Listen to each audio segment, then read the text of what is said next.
dare you? You witch! And who the hell are you? Aba, at in English pa ako. For your information, ako ang number 2 ni Andres. Eh ikaw, ano naman ang papel mo rito? Ako naman ang number 3 niya, na mas maganda at mas sexy sa'yo. Magandang umaga ho, Doc. Oy, Milagros. Kamusta na ho ba yung asawa ko? Mabuti naman. Kailan ho ba namin siya pwedeng ilabas? Baka mamaya, pwede na. Kaya nga po naparito kami upang humingi ho ng tulong sa inyo.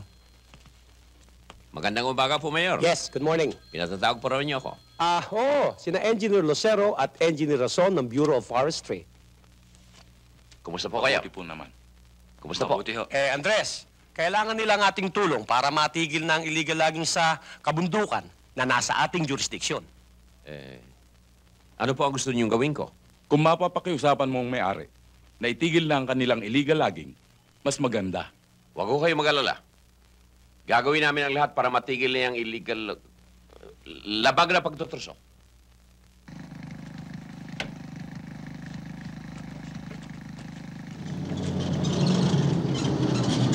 Si Mr. Gallego. Nandun po, sir. Sige. Sige rito. Deliver niyo to kay Mr. Romano, ha? Sige, ha? Kailangan na yan, no? Kailangan madali niyan, eh. Ano? Itigil ko ang aking pagtotroso? Aba, patrolman manambit. Hindi ako magtatagal sa negosyong ito kung wala akong koneksyon. At hindi lamang basta koneksyon. Alam ko yun, Mr. Gallego.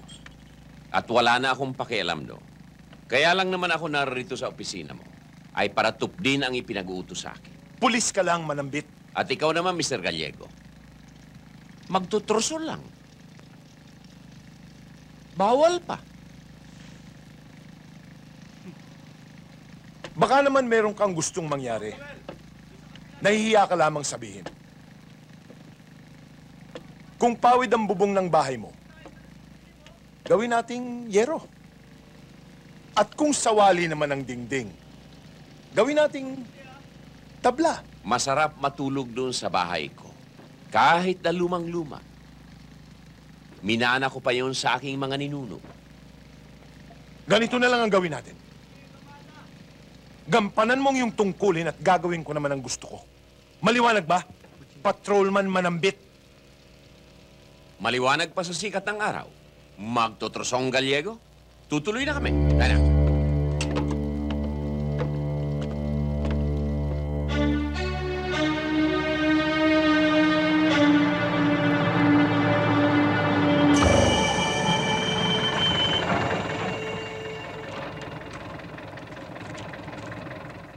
May permiso ba yan?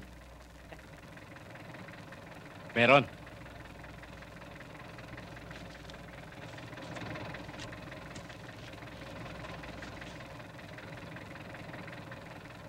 Ano ito?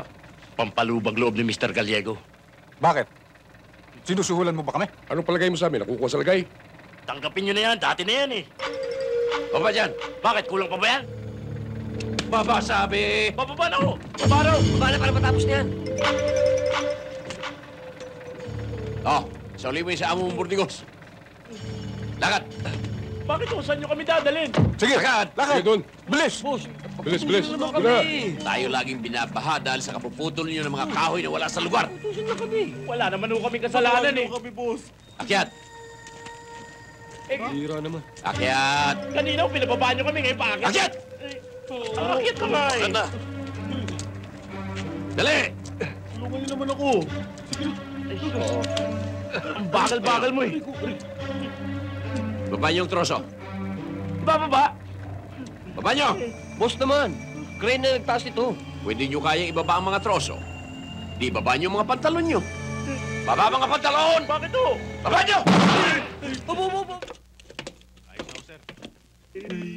Ano nangyari sa inyo? Ba't ganyan ang mga itsura nyo? Malambit po. Binakas ka sa nga ng troso. Hinarang po kami sa checkpoint.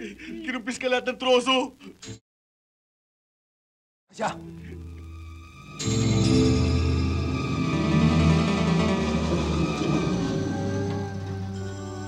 Pot, dito ka lang. Bantayan mo ang jeep.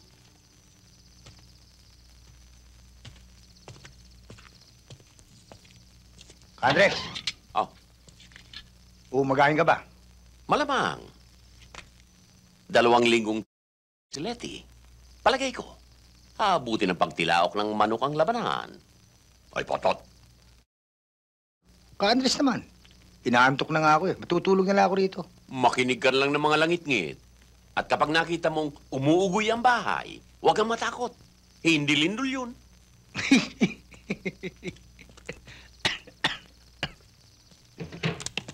Walang hiya ka, Andres. Bakit hindi mo na ako sinisiputan? Magsalita ka! Bakit hindi mo na ako pinupuntahan? Porke ba number 2 mo lang ako? Siguro hindi mo na ako mahal, kaya pinababayaan mo na ako, Hindi mo no? naman naiintindihan eh. Anong hindi ko naiintindihan? At sabihin mo sa akin talagang hindi mo na ako mahal. Tsura Mahal ko. naman. Kachat ka ng kachat, eh. Anong mahal? Mahal? Mahal 2 linggo mo na akong di sinisipot? Pagkatapos Paano sasabihin mo naman? mahal? Babae, kaya hindi mo na ako dinadalaw dito. Pwede na ilaban yan. Okay. Domeng! Goryo! Oh! Sigarilyo! Pasalubong ni Sophia! Tara, hati-hati kayo! Andres! Oh! Kaindo! Daan muna! Dumating yung pamangking kong balikbayan eh. Halika! Makapagkape muna tayo sa loob. Sige na, Kaingo, at medyo puyat tayo. Magdamag nagpatrolya. Uncle Ingo! Uncle Ingo! I'm looking for my black bag. Do you know where it is? Thanks. Sandali lang, ha? Baka hindi makita yung bag na hinahanap eh. Kaingo, magkakape na kami. Sabi ko siya, magkape tayo eh. Sinabi ko na sa'yo eh.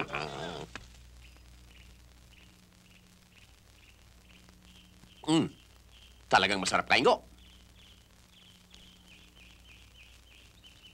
Taster's choice eh. Andres, taster's choice. Yun nga. Dahan-dahan ka sa tsokolate at nakakabulati yan. You know, Sophia, this Andres, he's a good and honest policeman. Oh, really? Yes, very. My work, servicing the residential in the town, policeman. You mean the residents. Nadumok mo. Ang lupang ito ay hindi inyo. Pag-aari ito ng pinsang kong si Rafael de Jesus. Paulit-ulit na namin kayong pinakiusapan na umalis. Pero matitigas ang ulo ninyo. Pinilit nyo pa kaming gumamit ng dahas. Hindi na kayo pwedeng tumungtong sa lupang ito. Sige, tibayan yung pagpapakong yan.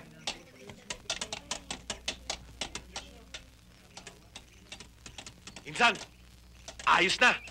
Hindi na makakabalik dito yung mga hampas-lupas squatter na yan. Talaga maasahan kita, pinsan.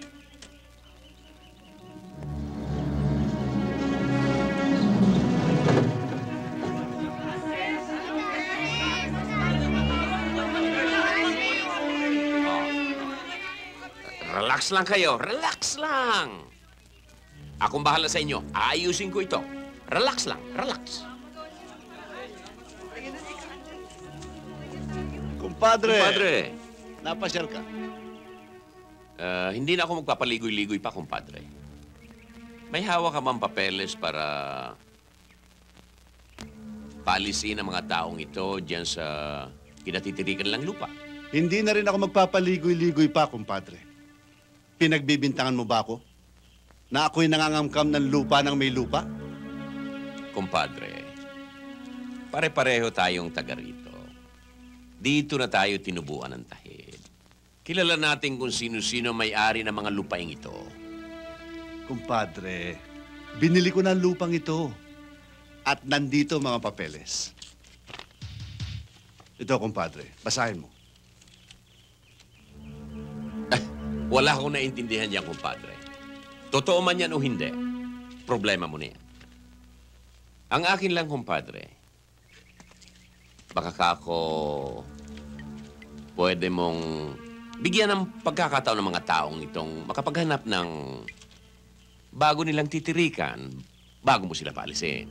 Kumpadre, minsan akong humingi ng tulong sa'yo na kung maaari sana'y huwag mong tuluyan ang aking mga anak. Hindi mo ko pinagbigyan, kumpadre. Tumupad lang ako sa aking tungkulin, kumpadre. Kumpadre, ginagampanan ko rin ang aking tungkulin bilang may-ari ng lupang ito na paalisin ang lahat ng mga nakatira dito. Paano? Pero huwag kayong mag-alala. Kakausapin ko si Mayor. Pakikiusapan kong doon muna kayo sa eskwelahan. Salamat po, Andres. Ubus!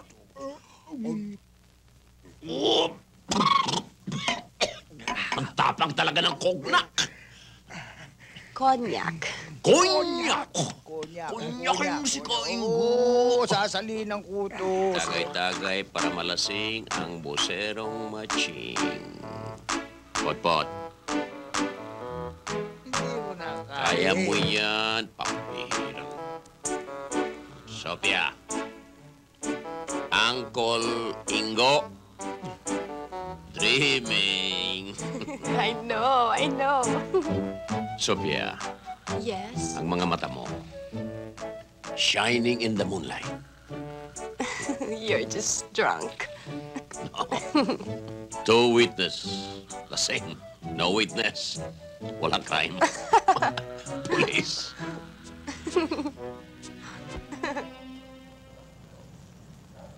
Tapatin mo nga ako, Pot-Pot. Oh! Oh, Ikaw ba'y talagang lasing kanina o naglalasing-lasingan la para mabusuhan mo ako? hindi ko talagang lasing ako. Eh, rin narinig kong kalusong sa may bintana. Baka pusa. Eh, bakit nung kasahan ko ng 45, biglang tumahimik? Ayun ang pusang takot sa 45. Andres, masarap ba yung stay child?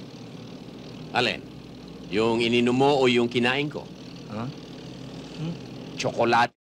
Bihin. Mo. Malambit!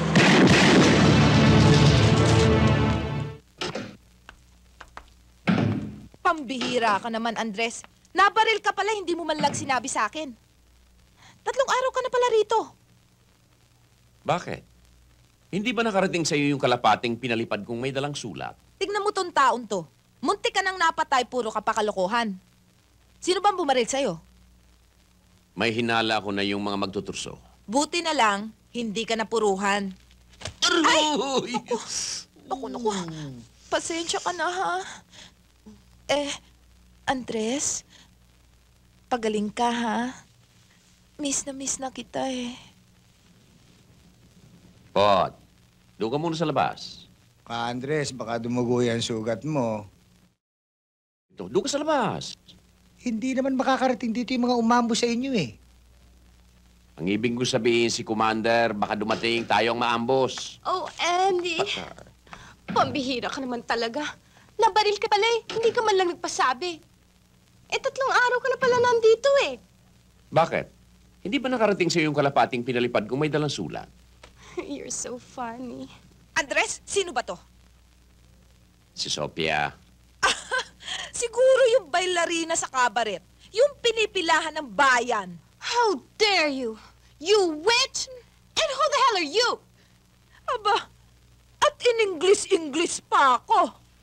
For your information, ako ang number 2 ni Andres. Ikaw, ano naman ang papel mo rito? Ako naman ang number 3 niya, na mas maganda at mas sexy sa'yo. Aba talagang... Yan ang pinag-aawayan nyo? Magandang umaga ho, Doc. Oy, Milagros. Kamusta na ho ba yung asawa ko? Mabuti naman. Kailan ho ba namin siya pwedeng ilabas? Baka mamaya, pwede na. Alagring. Mamagaw! Ano ba? Tama na yan! Lalaman talaga! Andres, andyan si Commander dumarating. Tiyago mo sa banyo.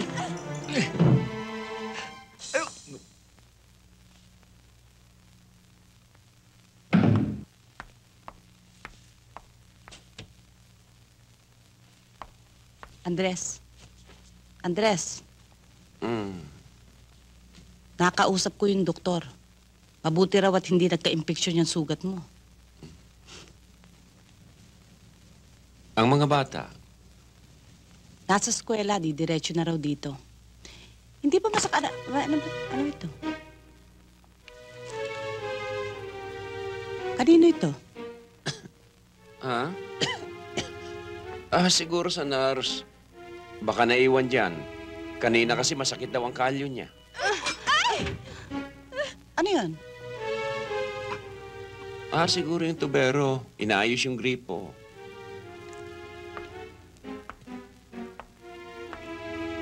Diyos ka nga mga dyan. Sino yung mga yan? Lagring, mga pamangking ko. Anong ginagawa niyan dito?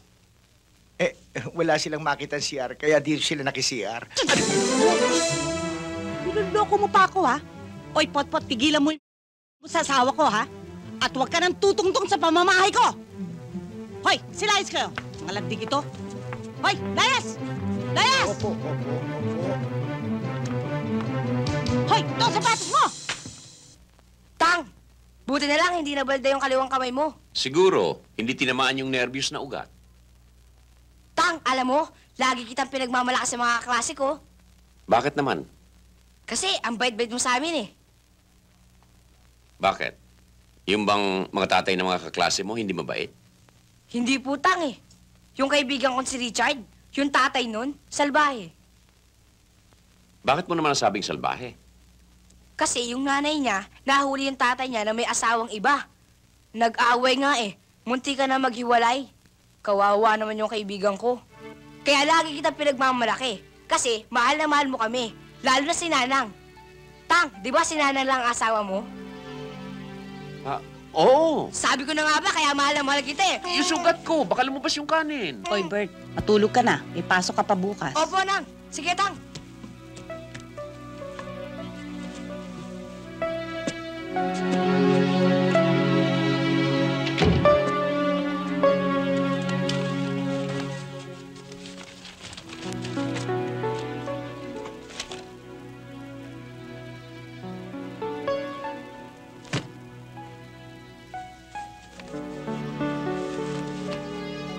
Lagring, ano ka ba naman? Mula nang lumabas ako sa ospital, lagi ka lang dyan sa sahig natutulog. Hindi ba kinakalyo yung likod mo? Wala akong pakialam. Hindi ba nangako na ako? Kakalimutan ko na yung dalawang yun. Pangako. Puro pangako na lang. Lagring naman. Halika na rito sa itaas. Matulog ka, mag-isa mo.